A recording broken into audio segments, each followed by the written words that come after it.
Depuis quelques jours, l'insécurité a refait surface dans les quartiers de Conakry. Les jeunes manifestants font la loi dans les rues. Les véhicules sont caillassés ça et là. Les paisibles citoyens sont souvent pris pour cible. Face à cette situation inquiétante, les ministres en charge de l'administration du territoire et de la sécurité s'entretiennent avec les élus locaux des 5 communes de la capitale. La démarche vise à trouver des solutions aptes à aider les présidents de conseils de quartier et les maires afin qu'ils puissent prendre des dispositions nécessaires pour mettre un terme à ces manifestations des rues. Depuis un certain temps, personne n'est en sécurité à Conakry. Personne. Parce que vous allez paisiblement au travail ou au marché, vous voyez des gamins, ils sont peut-être manipulés, parce qu'ils ne se lèvent pas comme ça. Ils sont manipulés. Mais cette manipulation va prendre fin aujourd'hui. Quiconque se permettra de descendre dans les rues de Conakry pour crier, pour jeter des pierres sur des citoyens, aura à répondre devant la loi. Aucun parti politique ne nous dira ce sont nos militants. Ce ne sont pas des militants des partis. Ce sont des bandits. Et ces bandits, l'État mettra les moyens qu'il faut pour les anéantir. Je crois que la mission régalienne de l'État, c'est vraiment la protection des citoyens. On ne peut pas passer notre vie à nous cacher. Si vous voulez passer par Dixine, vous habitez vers Nongo, vous êtes obligé d'aller vers l'aéroport et ça même, vous n'êtes pas sûr de traverser Bambeto. Et quand même, je crois que chacun de nous doit respecter la loi. Ceux qui se sont donné le droit de faire ce qu'ils veulent, maintenant ils trouveront l'État devant eux. Ça, on ne permettra plus, c'est terminé. Le gouvernement a dépensé plus de 200 millions de dollars en 2 ans pour remettre l'EDG sur les rails. Malheureusement, les mauvaises habitudes et la malgouvernance aidant, nous avons aujourd'hui plus de problèmes qu'hier.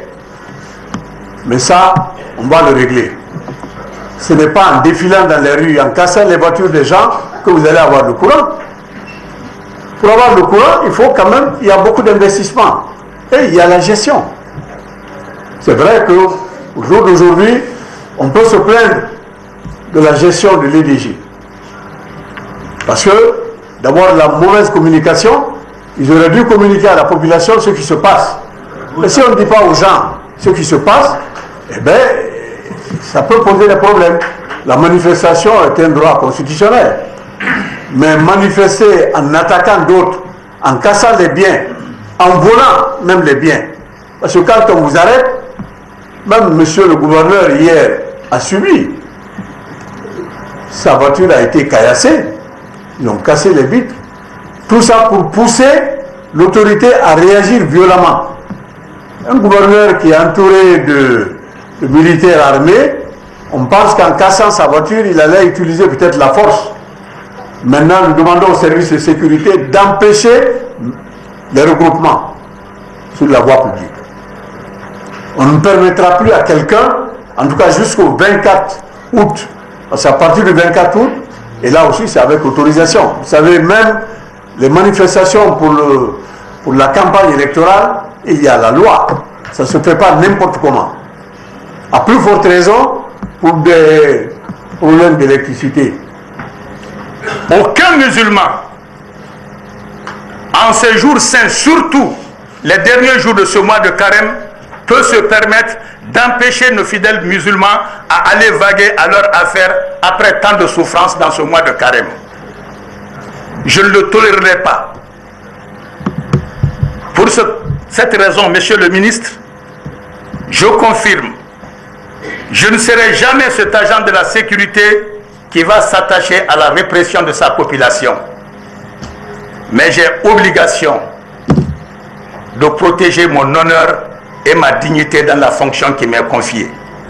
Celle de protéger la population guinéenne et leurs biens. À ce titre, ne soyez pas surpris dès demain. Ceux qui se lancent dans la distribution d'argent à ces mineurs, je les arrêterai et ils subiront les conséquences de ce fait. Dès demain, je le dis, dès demain, je ne ferai jamais de tort. Que Dieu me préserve de faire du tort. Je les ai filés, je les ai vus, ils m'ont vu, ils savent de quoi je parle. Ils m'entendent en ce moment. Ils n'ont qu'une seule chance.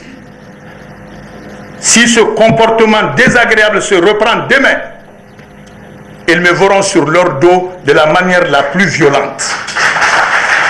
Ça ne me ressemble pas. Mais je le ferai pour préserver ma dignité et la confiance qui est placée à ma modeste personne pour protéger le Guinéen et ses biens.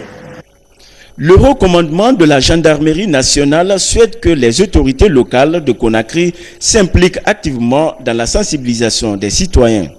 Pour ce qui est du courant, je pense que tout citoyen, c'est vrai, a droit au courant.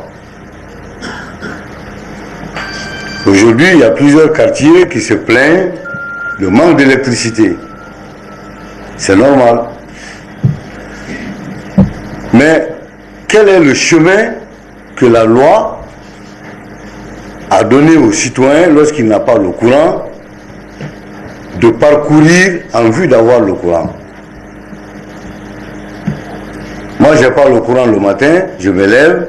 Est-ce que j'ai le droit d'aller ouvrir la porte de mon voisin qui est là, rentrer, prendre les biens qui sont là-dedans, pour dire que je fais ça parce que je n'ai pas le courant? Ou je m'organise en groupe, en bande, je prends la rue, je casse les véhicules des gens, je blesse des gens, je tue même des gens, parce que simplement je n'ai pas eu le courant le soir. Est-ce que c'est ce que la loi demande aux citoyens de faire? Il faut aller du principe élémentaire du comportement et de l'attitude du citoyen. Parce que ce que l'État doit faire et ce que nous devons faire en tant que citoyens, il faudrait que les paramètres soient clairs. Le chef de quartier est là pourquoi? C'est pour gérer tous les problèmes de vie de façon générale, de façon globale des citoyens qui composent le quartier. Oui ou non? S'il y a des problèmes au sein du quartier qui sont liés au courant, les citoyens viennent se plaindre sur le chef de quartier. Et ça remonte considérablement jusqu'à l'autorité qui en est chargée. Donc, ces démarches sont des démarches légitimes. Même si les gens veulent marcher à cause du courant, la loi prévoit qu'ils demandent officiellement qu'ils veulent marcher pour le courant. Je le dis clair, parce que les mouvements de foule sont des mouvements prévus par la loi, mais c'est des mouvements qui sont cernés suivant une certaine contrainte légale.